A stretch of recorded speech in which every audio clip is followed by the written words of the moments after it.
दोस्तों, कहा जाता है कि इस दुनिया में भिन्न भिन्न प्रकार के लोग रहते हैं, लेकिन अगर मैं अपने नज़रिए की बात करूं तो मेरे हिसाब से सिर्फ दो ही प्रकार के इंसान होते हैं। पहला वो जो बहुत ही भावनात्मक होते हैं और दूसरे वो जो बहुत ही संवेदनशील होते हैं। पहले तरह के इंसान वो होते हैं जिनके अपने किसी प्रियजन पर कोई विपत्ति आने पर उन्हें भी बड़ी तकलीफ होती है, या फिर उन्हें कोई गहरी चोट लग जाए या कोई व्यक्ति दुखी दिख जाए तो ऐसे मौक़ों पर वे लोग बहुत ही दुखी हो जाते हैं।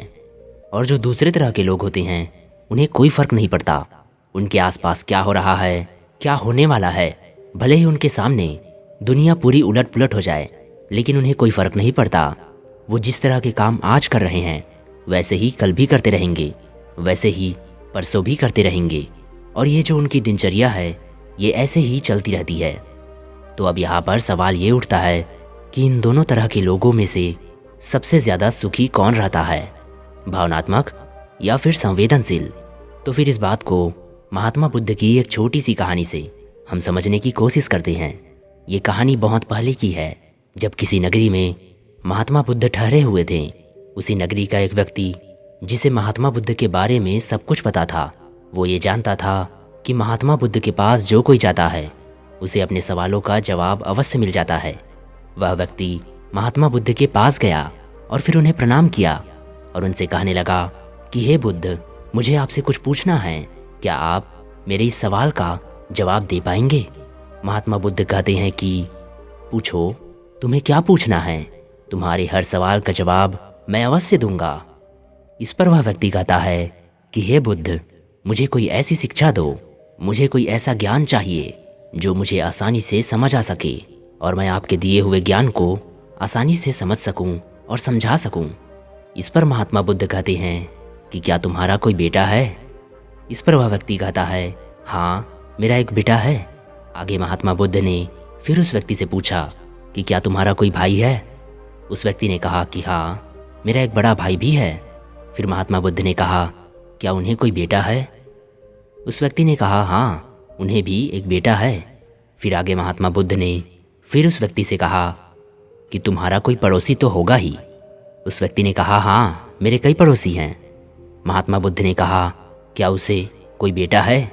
उस पर वह व्यक्ति कहता है, हाँ, उसे भी एक बेटा है। आगे फिर महात्मा बुद्ध ने उस व्यक्ति से कहा, क्या कोई ऐसा व्यक्ति है जिसे तुम जानते हो लेकिन वो तुम्हें नहीं जानता और उसका बेटा है? उस व्यक्ति ने कहा, हाँ, एक ऐसा व्यक्ति है जिसे मैं तो जानता हूँ लेकिन वो मुझे नहीं जानता, उसका भी एक बेटा है। आगे महात्मा बुद्ध ने उस व्यक्ति से कहा, चलो अच्छा मान लो कि तुम्हारा बेटा कहीं खो जाए और फिर वह तुम्हें कभी नहीं मिले, तो क्या तुम्हें दुख होगा? उस व्यक्ति ने कहा, हाँ बुद्ध, मुझे बहुत दुख होगा। मुझे इतना दुख होगा कि मैं आपको बता भी नहीं सकता कि मैं भला उस दुख में क्या करूँगा। उसके बिना तो मेरी पूरी दुनिया ही उजड़ जाएगी। मैंने अपने बेटे के बिना जीवन में कभी जीने की सोची ही नहीं है। मुझे इतना दुख होगा कि शायद मैं उस दुख को बर्दाश्त भी ना कर पाऊँ। उस व्यक्ति की इन बातों को ध्यान से सुनने के बाद महात्मा बुद्ध ने उस व्यक्ति से फिर पूछा, अच्छा चलो ये बताओ, तुम्हारे बड़े भाई का बेटा अगर कहीं खो जाए और वो फिर कभी ना मिले तो फिर क्या तुम्हें दुख होगा? इस पर वह व्यक्ति कहता है कि तब भी मुझे बहुत दुख होगा, लेकिन तब शायद मुझे उतना दुख ना हो जितना मेरे बेटे के खो जाने पर होगा, लेकिन दुख तो मुझे तब भी बहुत होगा। आगे महात्मा बुद्ध ने उस व्यक्ति से फिर पूछा कि अच्छा ठीक है, मान लो कि तुम्हारे पड़ोसी का बेटा कहीं खो जाता है और वो फिर कभी नहीं मिलता, तो इस पर क्या तुम्हें दुख होगा? इस पर वह व्यक्ति कहता है कि मुझे तब भी बहुत दुख होगा, लेकिन उतना नहीं जितना कि मेरे बेटे और मेरे बड़े भाई के बेटे के खो जाने पर होगा, लेकिन दुख तो फिर भी होगा। आगे महात्मा बुद्ध ने एक बार फिर उस व्यक्ति से सवाल किया, अच्छा ठीक है, अब मान लो वो जो व्यक्ति जिसे तुम तो जानते हो पर वो तुम्हें नहीं जानता, अगर उसका बेटा कहीं खो जाए और फिर कभी ना मिले तो क्या तुम्हें दुख होगा? इस पर वह व्यक्ति कहता है कि अब शायद मुझे उतना दुख ना हो, क्योंकि मैं तो उस व्यक्ति को जानता हूँ लेकिन वो मुझे नहीं जानता और इससे हमारा कोई संबंध भी नहीं बन पाता, इसलिए मुझे उतना दुख ना हो, या फिर मुझे बिल्कुल भी दुख ना हो। आगे महात्मा बुद्ध ने उस व्यक्ति से फिर एक सवाल किया और कहा, अच्छा बताओ, हमारा दुख किस बात पर निर्भर करता है? काफ़ी देर सोच विचार करने के बाद उस व्यक्ति ने महात्मा बुद्ध को जवाब देते हुए कहा कि हमारा दुख इस बात पर निर्भर करता है कि हम किसी भी चीज़ से किस भावना से जुड़े हुए हैं, उससे हमारा क्या संबंध है और वो संबंध हमारे लिए कितना मायने रखता है, हमारा उससे कितना लगाव है और हम किस हद तक उस रिश्ते को या फिर उस चीज़ को चाहते हैं। और इसी बात से ये भी निर्भर होता है कि मुझे कितना दुख होगा। आगे महात्मा बुद्ध ने उस व्यक्ति से कहा कि मान लो तुम्हारा बेटा जब छोटा था तब क्या वह मिट्टी के घर नहीं बनाया करता था? इस पर वह व्यक्ति कहता है कि बाल्यावस्था में तो हमने भी मिट्टी के घर बनाए हैं और मेरा बेटा भी मिट्टी के घर बनाकर खेला करता था। कोई भी बच्चा होगा तो वह मिट्टी के घर अवश्य बनाएगा और उससे खेलेगा। इस पर महात्मा बुद्ध ने उस व्यक्ति से कहा कि अच्छा ठीक है, मान लो उसी समय जिस समय तुम्हारे बेटे ने मिट्टी का घर बनाया है, ठीक उसी समय कोई ऐसी आपदा आ जाती है या फिर कोई व्यक्ति या फिर कोई भी चीज़ जो उस मिट्टी के घर को तोड़ देती है, गिरा देती है, तो क्या तुम्हारा बेटा उस समय रोएगा नहीं? क्या उसे दुख नहीं होगा? इस पर वह व्यक्ति कहता है कि वो अवश्य ही रोएगा, क्योंकि वो एक बच्चा है। उसे ये समझ नहीं कि जो घर उसने बनाया है वो केवल एक मिट्टी का घर है और खेलने मात्र के उपयोग का ही है, जिस वजह से उसे दुख भी होगा और वो रोएगा भी। तब महात्मा बुद्ध ने उस व्यक्ति से फिर पूछा, तो क्या तुम उसका साथ दोगे? इस पर वह व्यक्ति कहता है कि मैं भला उसमें उसका साथ क्यों दूंगा? वो एक बच्चा है, उसके मन में हजारों खेल के विचार आते हैं। वो मिट्टी के घर भी बनाकर खेल सकता है, उसे वो घर बहुत सुंदर लगता है, जिससे वह उसके साथ जुड़ भी जाता है, उसकी भावनाएं उस घर के साथ जुड़ जाती है। लेकिन मैं ये जानता हूँ कि वो एक मिट्टी का घर है और वो हमेशा इस तरह से बना नहीं रह सकता, उसे आज नहीं तो कल टूटना ही होगा। इस पर महात्मा बुद्ध मुस्कुराए और उन्होंने कहा कि अब तुम्हें समझ में आ चुका है। अगर तुम भी इस संसार की सच्चाई को जानने की कोशिश नहीं करोगे तो तुम भी अपने बेटे की तरह ही उस घर का निर्माण करते रहोगे और अपने जीवन में यूं ही चलते जाओगे। और जब वह घर टूटेगा तो तुम्हें भी उसके टूटने का बहुत दुख होगा और तब तुम में और उस बच्चे में कोई फ़र्क नहीं रह जाएगा।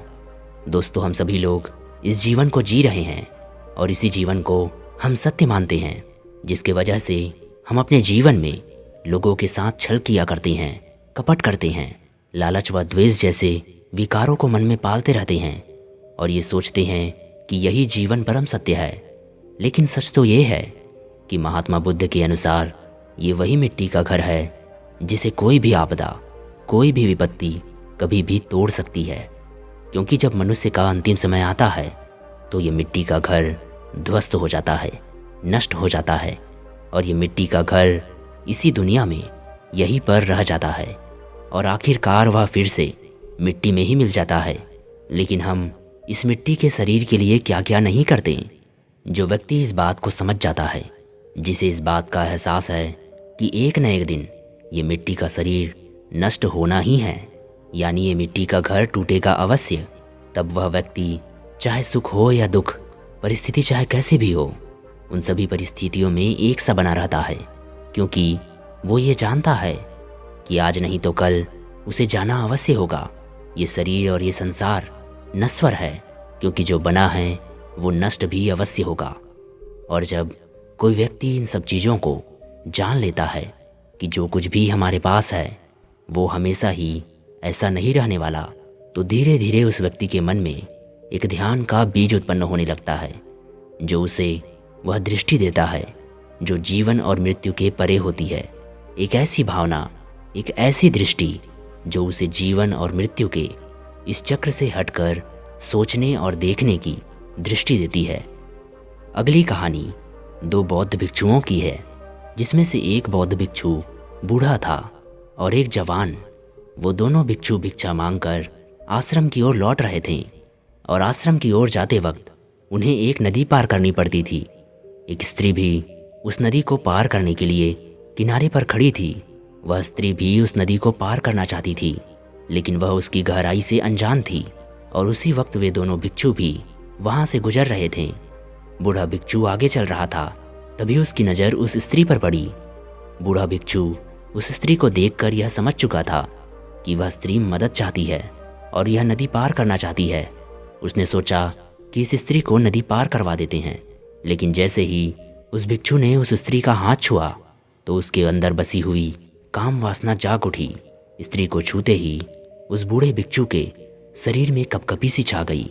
वह भिक्षु सोचने लगा कि मैंने 30 सालों से किसी भी स्त्री को नहीं छुआ है और आज एक स्त्री के स्पर्श मात्र से ही मेरे मन में न जाने कैसे कैसे विचार आने लग गए हैं। मेरे मन में फिर से वही काम वासना जाग उठी है। तभी उस बूढ़े भिक्षु को ख्याल आया कि अगर मैं इस स्त्री को ये नदी पार करवाता हूँ तो मेरे अंदर काम वासना के ख्याल आ जाएंगे और मेरे 30 साल की तपस्या साधना सब व्यर्थ हो जाएगा। ये सोचकर उस बूढ़े भिक्षु ने उस स्त्री को अपने आप से दूर कर लिया। तभी उनके पीछे वह जवान भिक्षु भी आ रहा था। जब उस स्त्री ने उस जवान भिक्षु से मदद मांगी तो उस भिक्षु ने बिना कुछ सोचे समझे उसे अपने कंधों पर बैठा लिया और उस नदी को पार करवा दिया। नदी पार करने के बाद दोनों भिक्षु अपने आश्रम की ओर चलने लगे, जिसका रास्ता एक जंगल से होकर गुजरता था। रास्ते में वह बूढ़ा भिक्षु उस जवान भिक्षु से कहता है कि आज तुमने जो भी कुछ किया है वो गलत है। तुम्हें ऐसा नहीं करना चाहिए था क्योंकि तुम एक भिक्षु हो। इसकी शिकायत मैं गुरुवर से अवश्य करूँगा। इस पर वह जवान भिक्षु कुछ देर के लिए सोच में पड़ जाता है। काफ़ी देर सोच विचार करने के बाद वह उस बूढ़े भिक्षु से कहता है कि आखिरकार मैंने ऐसा क्या किया। वह बूढ़ा भिक्षु उस जवान भिक्षु से कहता है, क्या तुम्हें बिल्कुल भी याद नहीं, जब उस स्त्री को मदद चाहिए थी तो तुमने उसे अपने कंधे पर बिठाकर नदी पार करवाई है। इस पर वह जवान भिक्षु कहता है कि उस स्त्री को मदद चाहिए थी और मैंने सिर्फ उसकी मदद ही की है और इस बात को मैं कब का पीछे छोड़ाया हूँ। इस बात को मैं तो कब का भूल चुका हूँ। मैंने तो सिर्फ अपने शरीर से उस स्त्री को नदी पार करवाई थी, लेकिन आप तो अभी तक उस स्त्री का बोझ अपने मन में लिए हुए हैं। अभी तक आपके दिमाग में और आपके विचारों में सिर्फ वही बात चल रही है। हम लगभग 2 घंटों से चल रहे हैं और आपके दिमाग में अभी तक वही बातें बैठी हुई है। आगे उस जवान भिक्षु ने उस बूढ़े भिक्षु से कहा कि किसी भी स्त्री को छू लेने मात्र से आपकी साधना व्यर्थ नहीं जाती। ये तो तब व्यर्थ होती है जब आपके अंदर उस स्त्री के प्रति काम वासना जैसे विचार, जैसी भावनाएं उत्पन्न होने लग जाएं। और मुझे तो ऐसा ही लग रहा है, क्योंकि आपने जब उस स्त्री को पहली बार छुआ था तो शायद आपके मन में भी वो काम वासना के विचार और ख्याल उत्पन्न होने लग गए थे, जिसके वजह से आपने उस स्त्री की मदद नहीं की। और आपके मन में शायद ये ख्याल भी आए होंगे कि अगर मैंने इस स्त्री को छू लिया और मेरे मन में काम वासना के उन विचारों के कारण मेरी साधना खराब हो गई तो मेरा पूरा जीवन व्यर्थ हो जाएगा। दोस्तों, मन में ख्याल आना या फिर ख्यालों का उत्पन्न होना और वास्तविकता में भोग करना, इन दोनों में बहुत बड़ा फर्क नहीं है। जो बात आपके मन में और आपके विचारों में उठ गई उसे आप हुआ ही समझो, फिर भले आपने वह किया हो या नहीं। तो सबसे पहले आपको अपने मन को नियंत्रण में रखना आवश्यक है, क्योंकि दोस्तों, महात्मा बुद्ध कहते हैं कि मन हमारे उन 5 इंद्रियों में से एक है जिसके अंदर कोई विचार या फिर कोई ऐसी भावनाएं उत्पन्न होती है तो हम पाप के भागीदार ही बनेंगे। इसीलिए अपने इंद्रियों पर नियंत्रण रखना आवश्यक है। उम्मीद है कि आपने आज इन कहानियों से कुछ न कुछ ज़रूर सीखा होगा। आपने क्या सीखा आप कमेंट में लिखकर बता सकते हैं। और कहानी पसंद आई है तो वीडियो को लाइक और चैनल को सब्सक्राइब करके घंटी बटन अवश्य दबा दीजिएगा। चलिए मिलते हैं आपसे कल अगली कहानी में। तब तक के लिए अपना ख्याल रखें। धन्यवाद।